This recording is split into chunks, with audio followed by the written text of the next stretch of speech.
Марк никогда не думал, что его маленькая ложь может привести к такому повороту событий. В свои 28 лет он построил успешный блог о путешествиях и кулинарии, набрав более 1 миллиона подписчиков в социальных сетях. Его жизнь была полна приключений, новых впечатлений и свободы, всего того, что он так ценил. Но была одна проблема, которая преследовала его последние несколько лет. Семья настойчиво пыталась его женить. «Марк, милый, ты же понимаешь, что не молодеешь», в который раз говорила мама во время видеозвонка.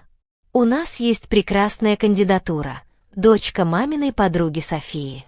Она такая милая девочка, работает архитектором». Марк устало потер переносицу. Этот разговор повторялся уже в 100-й раз, только имена потенциальных невест менялись. «Мам, я же говорил, у меня есть девушка. Мы вместе уже полгода», — соврал он, надеясь наконец прекратить эти разговоры. «Что? Почему ты молчал? Расскажи о ней. Как ее зовут? Чем занимается?» Мама моментально оживилась. «Ее зовут Эмма. Она работает в ресторанном бизнесе», — выкручивался Марк, создавая образ несуществующей девушки. «Боже мой! Какая прекрасная новость! Папа, иди сюда скорее!» — закричала мама. В кадре появился отец, высокий мужчина с проседью в волосах и добрыми глазами. Хотя в последнее время Марк замечал, что отец стал каким-то задумчивым и отстраненным. Следующие несколько месяцев Марку удавалось отбиваться от расспросов о загадочной Эмме различными отговорками. То она на работе, то уехала к родственникам, то простудилась. Но однажды обычный четверг перевернул всю его жизнь. Марк сидел в своем любимом ресторане «Ля Вита», работая над новым постом для блога. Официантка Лиза, которая часто его обслуживала, как раз принесла его любимый капучино с корицей. «Привет, Марк, новый пост пишешь?» — улыбнулась она, расставляя приборы. «Да, про новый гастрономический тур по Италии», — ответил он, не отрывая взгляд от ноутбука. В этот момент зазвонил телефон. На экране высветилось фото мамы. «Сынок, мы решили сделать тебе сюрприз. Мы уже в такси, едем к тебе домой. Наконец-то познакомимся с твоей Эммой». Марк почувствовал, как земля уходит из-под ног. «Что? Как? Когда вы прилетели?»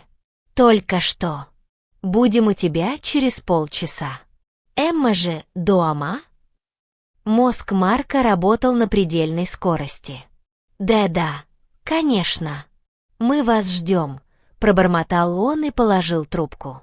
Лиза, которая как раз проходила мимо, заметила его побледневшее лицо. «Эй, с тобой все в порядке?» Марк поднял на нее отчаянный взгляд. «Лиза, мне нужна твоя помощь. Это вопрос жизни и смерти». Следующие 5 минут он рассказывал ей свою историю, наблюдая, как брови девушки поднимаются все выше и выше. «Значит, ты хочешь, чтобы я притворилась твоей девушкой?» Уточнила она. «Пожалуйста, только на 1 вечер. Я заплачу, сколько скажешь». Лиза задумчиво покрутила прядь каштановых волос. «Знаешь, обычно я не соглашаюсь на такие авантюры. Но твоя история настолько нелепая, что даже интересно, чем все закончится». «Я согласна. Только дай мне 10 минут переодеться». Когда они подъехали к дому Марка, такси с его родителями уже стояло у подъезда. Мама бросилась обнимать сына, а отец странно замер, увидев Лизу. «Папа, мама, знакомьтесь, это Эмма», — представил Марк свою спутницу. «Очень приятно», — улыбнулась Лиза, но заметила, как отец Марка побледнел и схватился за сердце. «Роберт, тебе плохо?» Встревожилась мама Марка. «Нет-нет, все в порядке. Просто духота», — пробормотал он.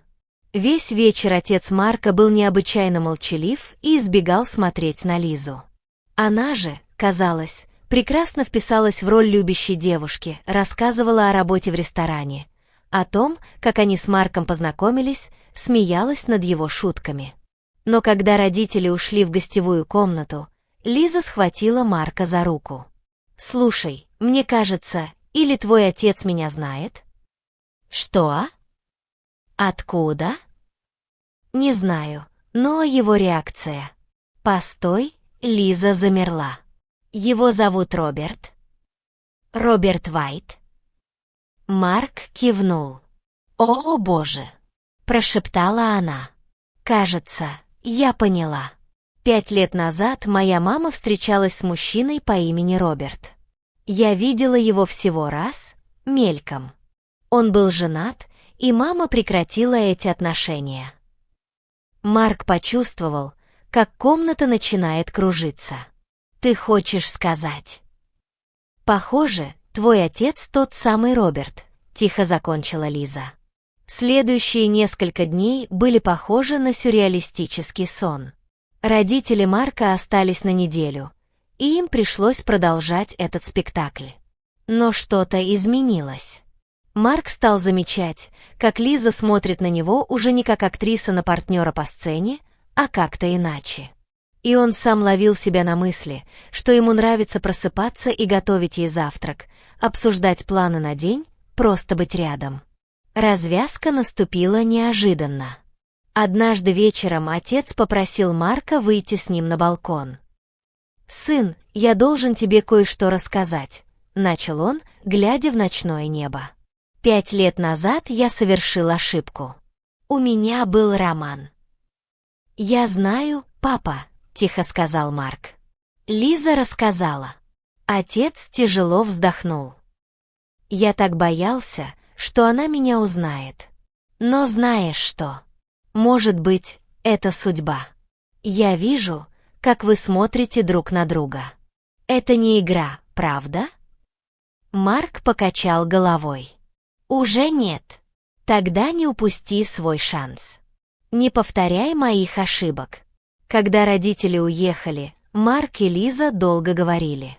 О совпадениях, о судьбе, о том, как одна маленькая ложь может изменить жизнь. «Знаешь», — сказал Марк, глядя в глаза Лизы, «я всегда считал, что свадьба — это не мое. Но, может быть, я просто не встретил правильного человека?»